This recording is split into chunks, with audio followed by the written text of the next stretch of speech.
Hey there, this is your host, Dr. Lori Friesen, and you're listening to episode number 329 of Beginning Teacher Talk. Just because you're a beginning elementary teacher, there is no need for you to struggle like one. I'm dedicated to being the mentor for you that I wish I had when I first started teaching.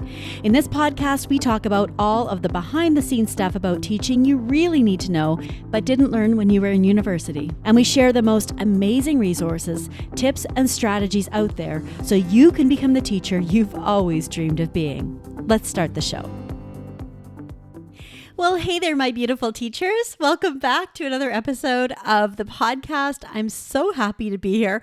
You can probably tell I'm a little extra excited today because we're going to talk about something that I absolutely love. I've been so looking forward to recording this episode because we're going to dive into a really fun and lighthearted topic that really has the power to transform the atmosphere in your classroom. So this episode is all about how we can use humor to build connections and create a positive and really engaging environment for our students. And I'll tell you, I don't know if you can hear it, but I need humor right now. I need a little bit of lightness because you guys, you're not going to believe this. Our condo has flooded for the third time in 1 year. And there are fans blowing in the background. It's nuts. It's literally nuts. We have been in this condo for a while now. We've owned this condo in Florida for a while now, but our neighbor's fridge, I guess the line on it broke the first time, flooded our apartment or our condo. Second time, there was a pipe that broke somewhere under the floor, flooded our apartment. And then literally we just finished putting everything back together and the line on the fridge broke. I mean, you guys, our fridge now flooded. It was something inside the fridge. It wasn't the line, but who cares? I mean, we have replaced these floors now 4 times by the time this is done. Because the first time was our choice. The first time we renovated our apartment, then it flooded 3 times. So I'm like, I need some lightness. I need some fun. But you know what? I have to tell you, nothing really gets us down anymore. When you've gone through and beaten cancer in your family, my husband had a double lung transplant. I'm telling you, it puts everything into perspective. And so whatever's going on for you, whatever stress you're feeling, Lord, it's nothing like going through something like that with your family. It seems like, I don't know, everything can be a little lighter once you've experienced something like that. And I know how stressful teaching can be. I get it. Sometimes our classrooms get really tense, get really serious, especially when we have a lot of behavior challenges. But one of the most powerful tools in your classroom management toolbox just might be humor. Because when you can lighten the environment, when you make that choice to infuse more humor in, it can break the ice, it can build trust, it can make your students feel more connected to you and to each other. And when you start having more fun, everybody starts having more fun because we set the tone in our classrooms. So in this episode, I'm going to share 15 of my favorite creative and specific ways to infuse humor into your classroom so that you can make learning more fun. So when you're listening to this today, just kind of think of different parts that resonate with you. Only take what works and what resonates with you and leave the rest.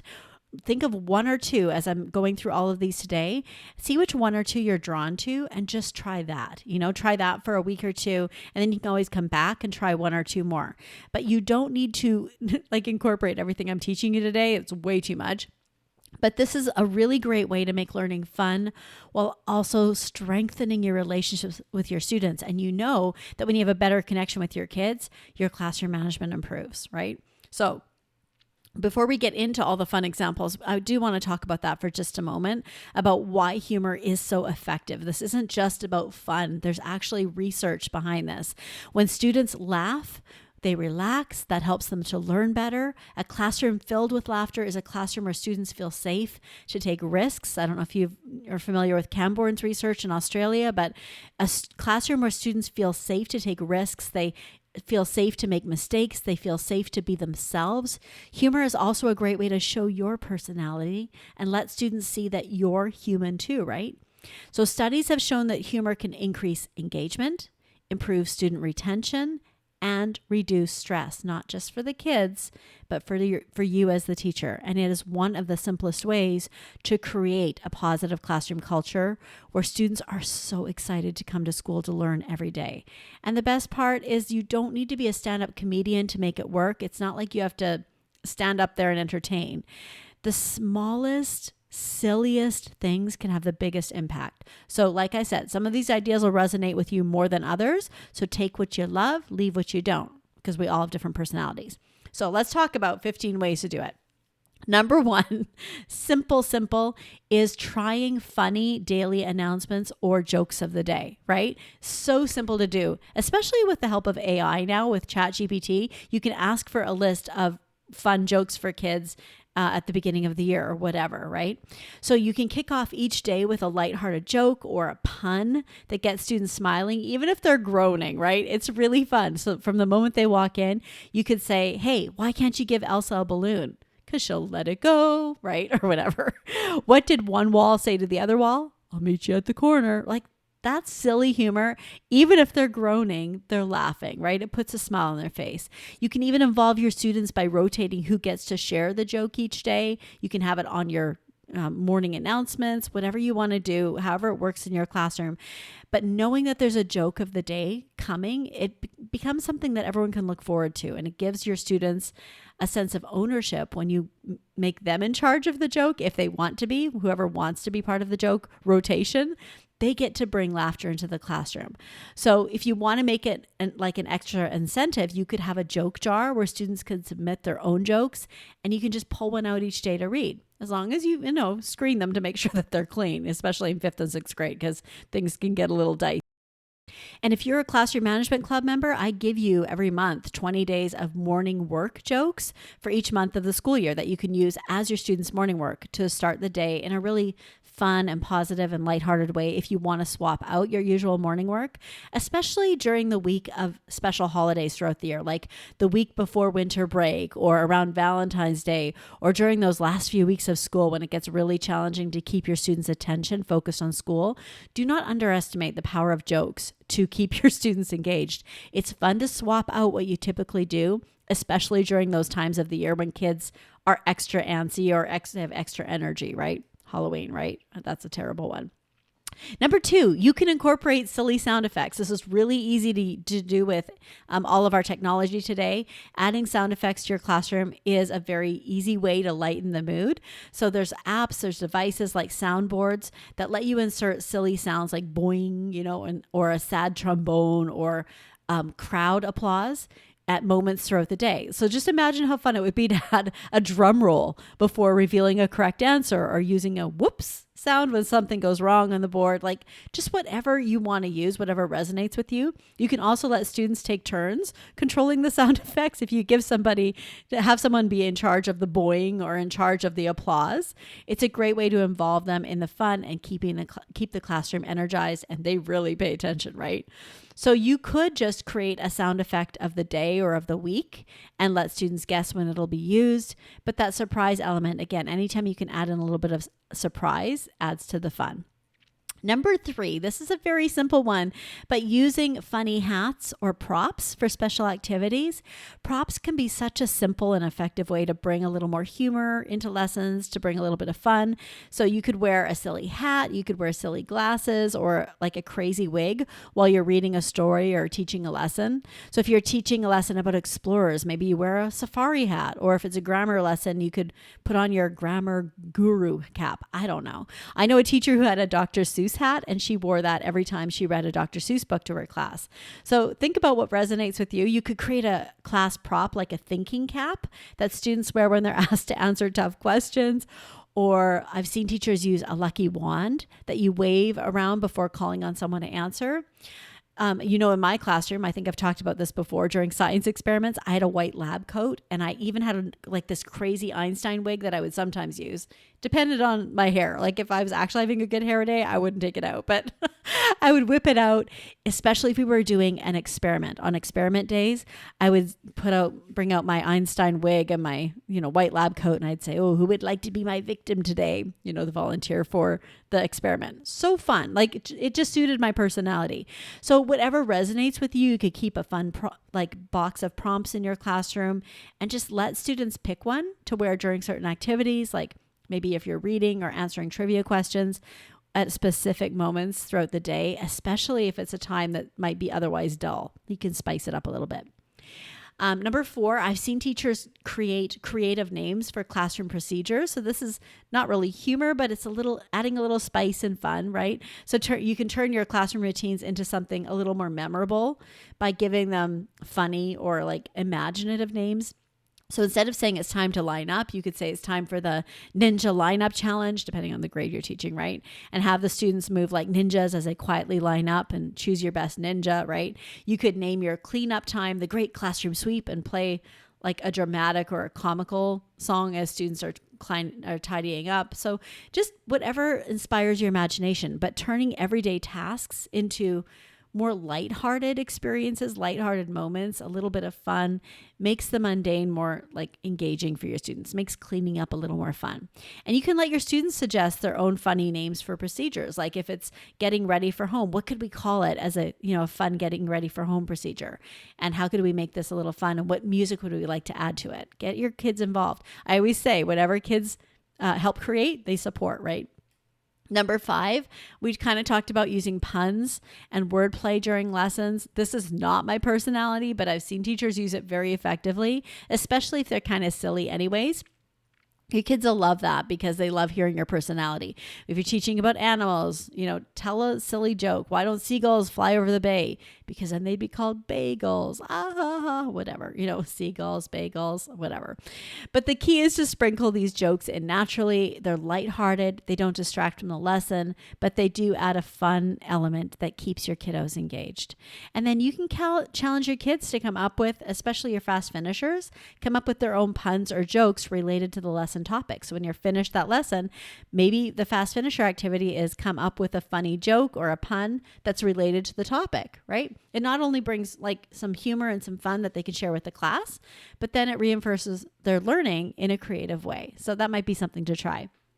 The other thing I love, number 6, is silly sentences and writing prompts. Okay, so I love silly writing prompts. So for example, you can ask your students for their journal topic of the day, what would happen if a dinosaur opened a bakery? Because those kids who get really stuck with writing journals and they aren't sure what to write about, give them some silly prompts. Sometimes that gets the creative juices flowing. What if our pet hamster or my pet hamster, not the class's hamster. I don't really like class pets, but what if my pet hamster became the class president, right?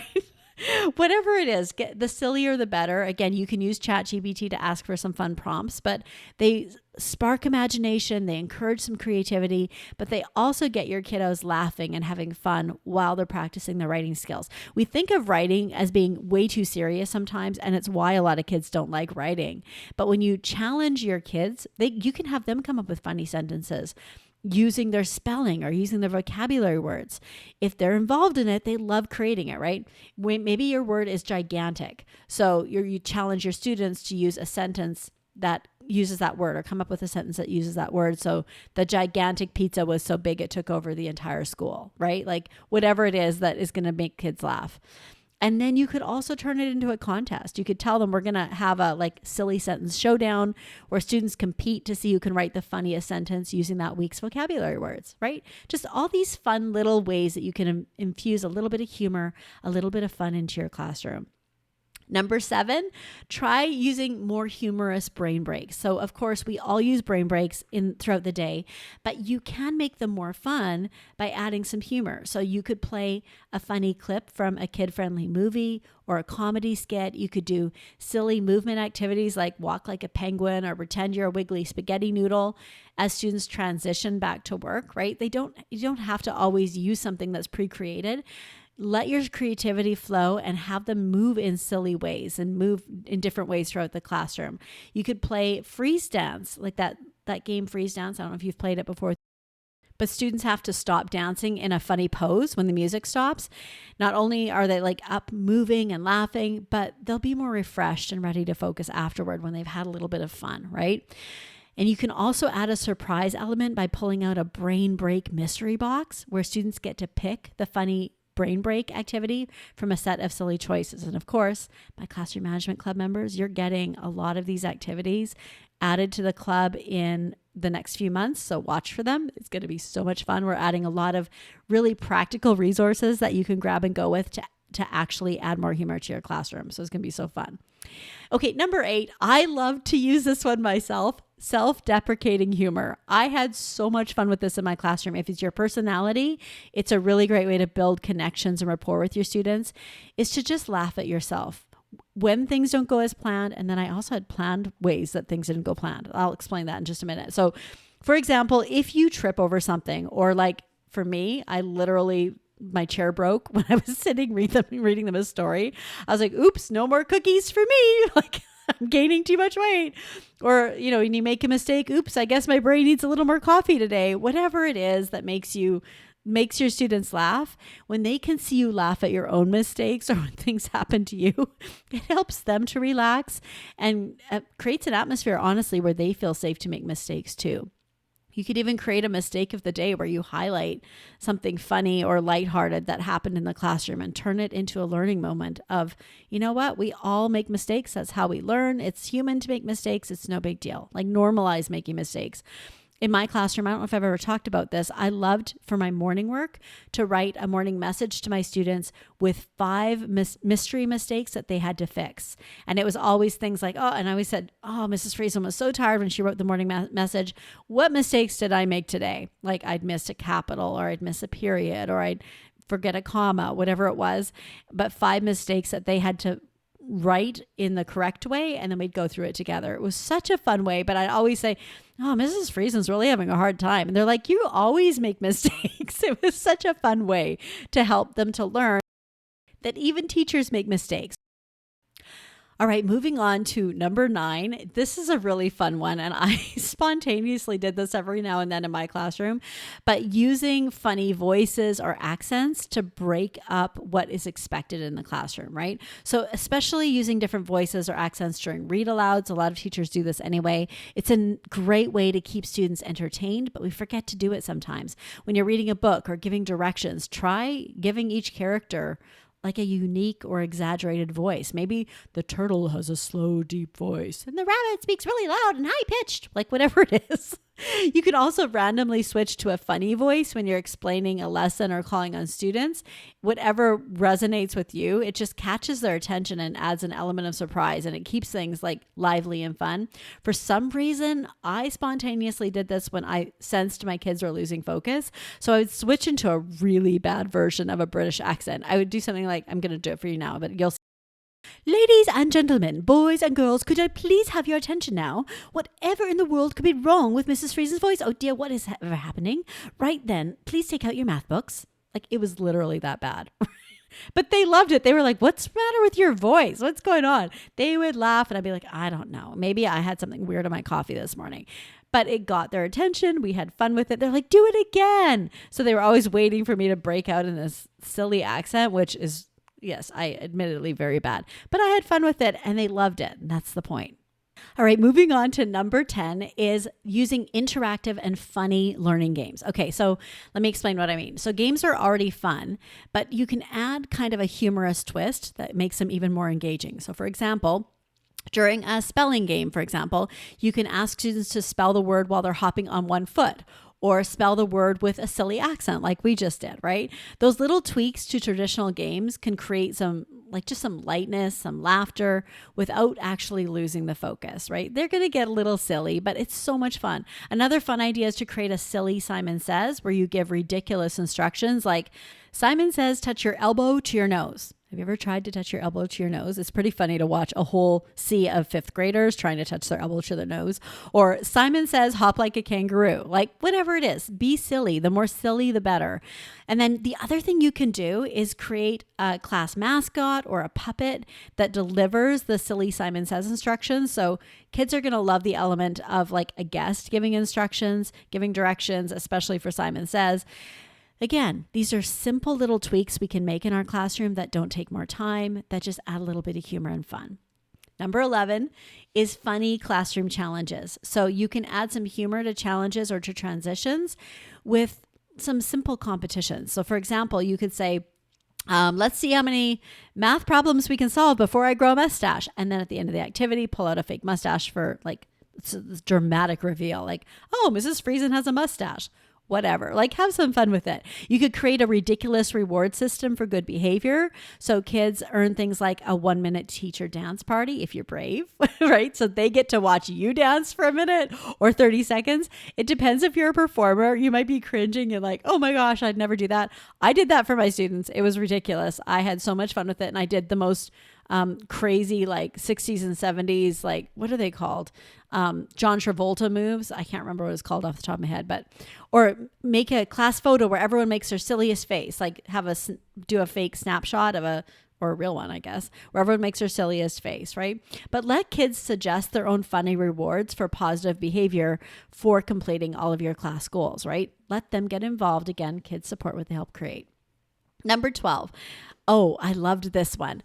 I used a classroom mascot with a sense of humor. So you can create any kind of a classroom mascot. Maybe it's a stuffed animal or a toy that talks to the students and makes appearances during lessons. They could leave silly notes for students or even give funny feedback on their work. Like, I've never seen such neat handwriting. They have a picture of the little mascot. I think my eyes might pop out, like so amazing, whatever it is, right? But have a picture of that little mascot leaving notes on their desks. In my classroom, I had a little stuffed dog puppet named Wrinkles. He was so cute. And the kids knew that Wrinkles, and I would cover his ears when I explained to them, he has a really hard time learning to read. And he needs to rely on the kids to help him to learn our new vocabulary and reading strategy each week. And then I'd uncover his ears and I'd say, Wrinkles, welcome to our classroom. And the kids were like, oh, we know reading is hard for him.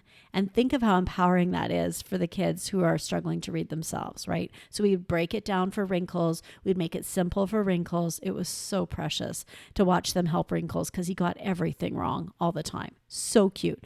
But again, sense of humor, fun, lightness. It's not about them not knowing what to do. Little Wrinkles needs their help, right? That was, by the way, where I got the idea for my PhD research. If you don't know, I did animal-assisted literacy learning in my classroom. Not in my classroom. I researched it in another classroom for a more objective analysis, but oh my gosh, it was so much fun. I got to bring my 2 little puppies, Tango and Sparky, into the classroom, and my whole doctoral dissertation was published we talked all about the findings of how children experienced reading and writing with a therapy dog. But anyway, okay. Moving on. You could also have your little mascot disappear on occasion. Maybe they go on adventures and they leave clues around the room for students to find them. And you could turn it into a fun scavenger hunt. Like, I'm just throwing out tons of ideas. Ideas drop like treasure into my brain every single day. And I'm just on this like brain dump with you right now. So please don't feel like, oh my gosh, I have to do all these things. I'm just trying to give you like ideas as plentiful as candy on Halloween. So just have some fun. The other thing I did was I had my mascot, my little, like Wrinkles really became our class mascot, make a surprise appearance whenever the kids were having a hard time, like before a big test, he might show up and give them each a little candy to suck on during the test or whatever it is, some kind words to lighten the mood or tell a joke and provide some encouragement to the kids. So Wrinkles showed up every now and then. No, I didn't throw my voice. They just ate it up because they were in 2nd grade. They just believed Wrinkles was talking. It was so precious. Okay, number 13, again, playful sarcasm. I had so much fun with this in my classroom. But again, it's because my kids knew that was just the way that I was. I am playful. My dad raised me this way. Both my mom and dad actually had great sense of humor as I was growing up. And so we always had sarcasm in our family. But again, just be careful. that it's age appropriate, and it's when it's used appropriately, it can be such a great way to bond with students. So for example, if a student asks if they can go home early, you might say, oh, sure, I'm sure the principal would love that, right? But be playful with them. Show them that you're joking. And you want to make sure your sarcasm is always lighthearted, never mean-spirited. The goal is to create like a playful back and forth interaction with your students that everyone can enjoy. I still remember to this day, one of my students getting ready to line up, and he said, his name was Avery. I still remember his little face when he said it. He goes, oh, Mrs. Friesen, I can't find my shoe. And his mom was right there. This is what made it even funnier. And I said, oh, Avery, you have so many issues. And he said, I know. And he walked away. But it was sarcasm. I'm like, honey, you have so many issues. And his mom's eyes kind of went wide, and he's like, I know. And he started laughing and walked off. But basically, it just shows the relationship. And I looked at her, and she started laughing too. It just caught her off guard.